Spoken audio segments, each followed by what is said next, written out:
Today I am with Jackie. Jackie, you reached out to me on social media and you wanted me to go look for your ex-boyfriend. Your ex-boyfriend is Daniel, and I found him recently. Uploaded his video a couple days ago. What is happening with Daniel? Well, obviously right now he's doing really bad, doing those blues and making himself worse and worse every day. I mean, we've all tried getting him help many of times, and I know it's really hard. It's a really hard situation.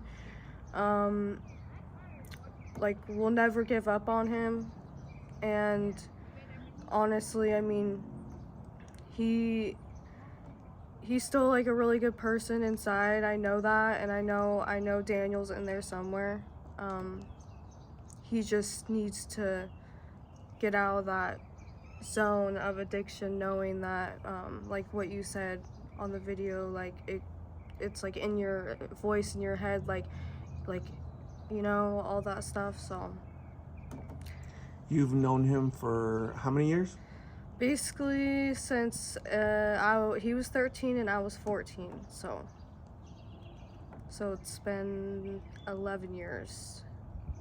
It's a long time to know somebody and have a relationship with them, huh? Yeah, it's crazy. We've been through a lot together, and it makes me really, really sad to actually see him like that, and knowing that, he's out in those streets, and I just wish he chose like a better life, for himself, but nobody can help if they want to help themselves, so. Do you think one day soon can you see him asking for help and completing a program? Yeah, I mean, I believe in him. He has completed the detox programs plenty of times, but just when he ends up going to rehab, he just, just thinks about it, and he's like, and also I don't think he's just addicted to the blues. I know he's addicted to being on the streets and knowing that everyone knows him around there, knowing that he had connection with all those people. So it's hard. It's a really hard situation when and he has admitted it to me before. So A lot of people that I talk to, they've gone through or experienced trauma in their lives. You've known him so long. Is there, a childhood upbringing? Did that play a factor into it, or that's kind of drove him down that direction? I mean, he didn't really have a good childhood. I mean, what he's told me, he didn't have a good childhood at all. I mean, everything like he's been through in his life. I'm not really gonna put anything really personal out there, but he really has been through it, and I've always felt really sorry for him. But I mean, he chose, to do, like he said in the interview, like that was our daughter that we lost. I had a topic, and I know like he was really, really upset about it. I was too, but I know I didn't choose to start using drugs or anything. But everyone copes with pain differently, so I try to sit there and actually understand that. So My condolences for the loss of your baby. thank you. How did you cope with that loss? I mean, at the time we were living with his mom, so I mean, he was there for me every step of the way. Like when I had my surgery, he took me to the bathroom, he fed me, literally did everything for me, which I'll forever appreciate him about that. But I was still like really sad about it, and I know he was. I don't know, he didn't show it as much, but I realized now that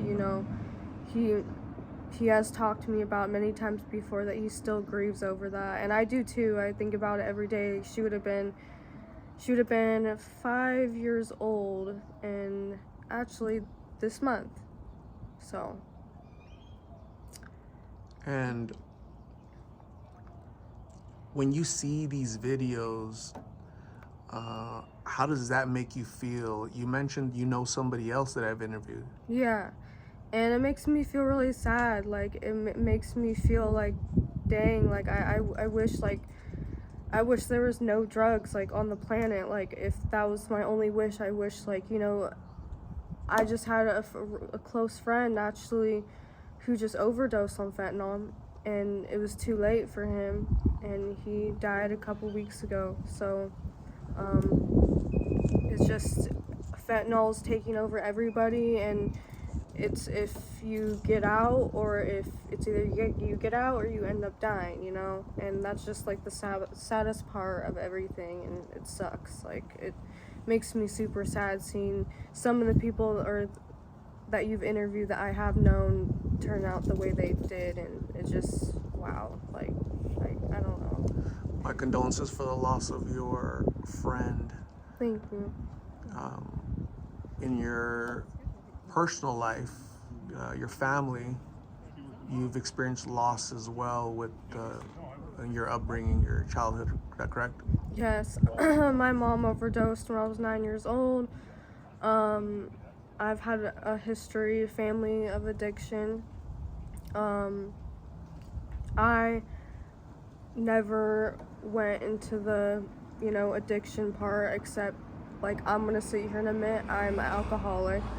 But I am getting the help that I'm supposed to need, because it's poisoning. It's just as bad as drugs. Like, I realized I didn't think of that as that way. I was like, drugs are so much worse, but no, like it's just about the same, numbing your feelings. And so that's why I sit here and understand why people do the things, the drugs that they do, and I'm a very understanding person when it comes to that stuff. So yeah. And when will you be going to Detox? July, or no, not July, sorry, April 13th. Very soon. Yeah. You're ready to start a new chapter? Oh yeah, I'm totally ready. Like my family supports me 100%. They've seen what it like. I don't act like mean. I don't act like anything like that. It's just it's like I went to the doctor and my iron was really high. Everything was really high because of all that sugar and everything that's in the alcohol. Excuse me. And it's just really bad. Like that's why I'm just like, if I don't change now, I'm 24 years old. I'm still young. I partied whatever in the past. I'm done. Like I'm done. I don't want alcohol to consume my life anymore. So how long has that been going on, alcohol in your life? For a year and probably like 4 months. So has that been your coping mechanism for the pain, the loss, tragedy? Yeah, exactly. Yeah. So that's why, like, I sit here and understand, like, why people do drugs and stuff to, like, numb their feelings, and just not knowing what to do, like, because alcohol kind of makes you, like, kind of makes you uplifted in a way. Well, it does for me, in my opinion. So it makes me in a better mood. Doesn't make me like really, it makes me overthink sometimes, but most of the time it always makes me just in a better mood, if that makes sense. So yeah. And what advice would you give to other young Jackies? There's a lot of Jackies, young, 12, 13, 14-year-old Jackies. They're at home right now struggling, trying to find who they are, not getting along with family, problems at school. What advice would you give them on the dangers of these blues, because they're so prevalent, right? These blues are so prevalent out there, especially with the youth.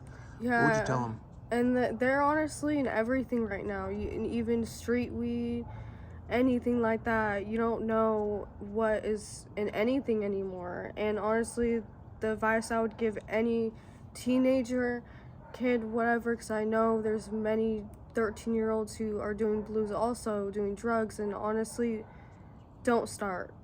It's not worth it, because honestly, it doesn't just hurt yourself, it hurts everybody around you.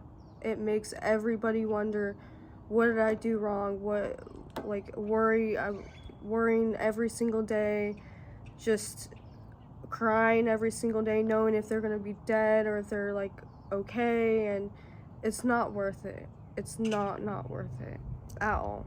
And I just advise everybody who has not started, or if someone goes up to you, like people have gone up to me and been like, hey, like I'll give you one for free. I said no, because I know one hit like that, you're gonna get hooked, and it'll ruin everything in your life, everything, your family, relationships, everything.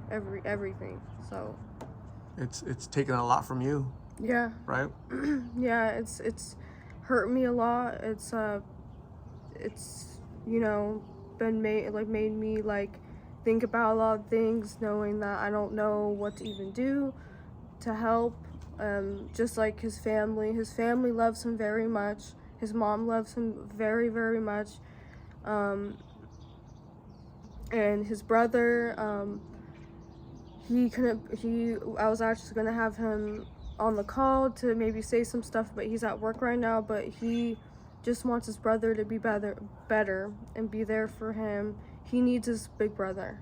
He needs him so bad. He talks to me every day, telling me like he needs him. Like he said he just can't take this anymore. Like there's like to this like point that you just can't like take it anymore, and that's sad. Like, and and that's why I'm saying, like, the advice I give, like, you're gonna end up not having nobody and realizing that all you know is either being on the streets and doing drugs, and then when it's too late, you're gonna like, yeah. So it's sad.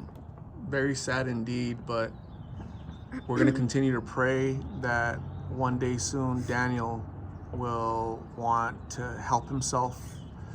I admire your courage for reaching out. Yes. and wanting to give a little bit of background on Daniel, letting him know that he matters, his family loves him, and we're all cheering for him.